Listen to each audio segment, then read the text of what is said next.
Hey everybody, so this is the Vivo V17 Pro. So this is the latest in Vivo's mid-tier V series that aims at mostly the Southeast Asia market. This phone's standout feature is that it has 4 rear cameras on the back along with 2 front cameras, 2 selfie cameras. So that's a total of 6 cameras in a budget mid-tier device that I don't know the official pricing yet, but I'm guessing it'll be 300 to 400 US dollars. So let's go over the hardware really quick. You have a 6.4 inch 1080p OLED display. This is Super AMOLED from Samsung. So the screen looks nice and viewing angles are excellent and there is no color distortion. Now this is a completely flat panel, so it isn't as eye-catching as the Vivo X3, which has a waterfall OLED screen, but you know, it's not quite a fair comparison. This is Vivo's flagship. This is Vivo's mid-tier device. So powering the Vivo V17 Pro is a Snapdragon 675 with 8 gigs of RAM and 128 gigs of internal storage. The battery is a 4100 mAh battery, so definitely it's gonna last you all day. Now let's look at the camera. So the main selfie camera is a 32 megapixel camera. I'm not sure about the spec on the secondary selfie camera yet. It's a wide angle lens. I'll check that and get back to you. But around the back, you have a 48 megapixel main sensor that's used to shoot pixel bin 12 megapixel photos. And then you have an 8 megapixel wide angle lens, a 2 megapixel depth sensor, and a 13 megapixel telephoto zoom lens. So the wide angle lens, it's really interesting. Vivo's software is a little bit funky. So you notice right now I'm in the camera viewfinder. If I tap on this icon, I can get 2 times optical zoom.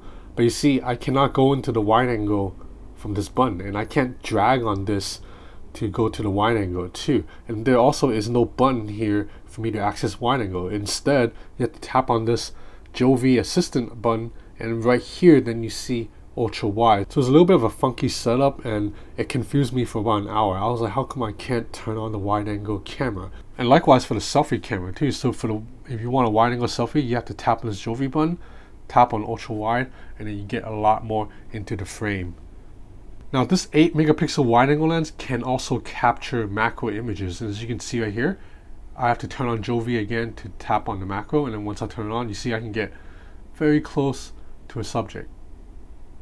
So like I said, I've only been using the phone for about half a day so far, so I haven't had a chance to really put it through the paces yet, but I can tell the depth sensor is pretty legit. So this is a bokeh portrait shot of my cup of coffee today, and you see the edge detection around the cup is really good. In fact, it does a better job than the iPhone.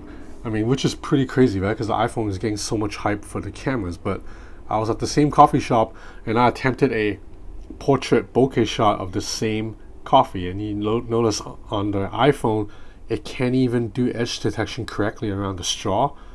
Meanwhile on the Vivo V17 Pro, which is like 1/3 the price, it actually found its way around the cup and the straw entirely. And also video stabilization on the V17 Pro it's impressive too for a device at this price. I mean, it's not great, but this is not bad at all. So you can shoot videos at 720p, 1080p, or 4K.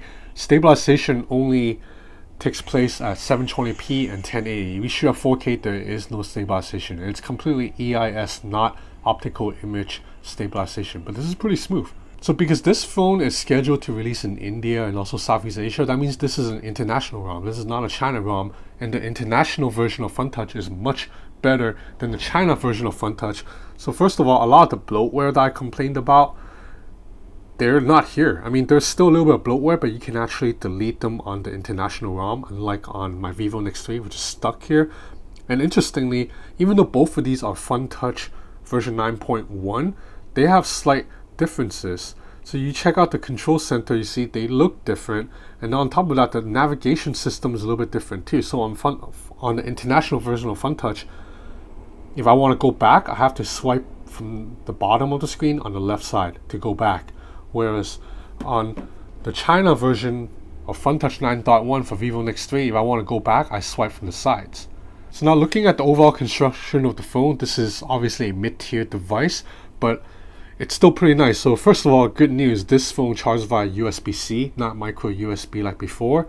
And around the back, this is a plastic back, but it feels pretty dense. Like it feels like it's a pretty hefty phone at 201 grams. And then you have a earpiece speaker grill, and up here you have an earpiece that's actually pretty well hidden inside this sliver of a top bezel. And of course you have a headphone jack, as is the case with all Vivo phones, and you see minimal camera bump, so there's not much camera bump on this phone. So that's about it for this quick look at the Vivo V17 Pro. I will be back with a more in-depth look in a few days. I have a really busy weekend coming up with a lot of work and some friends visiting. So if you're interested in learning more about the Vivo V17 Pro, consider subscribing to my channel or follow me on Instagram at Ben's Gadget Reviews. So that's it for now. Thanks for watching.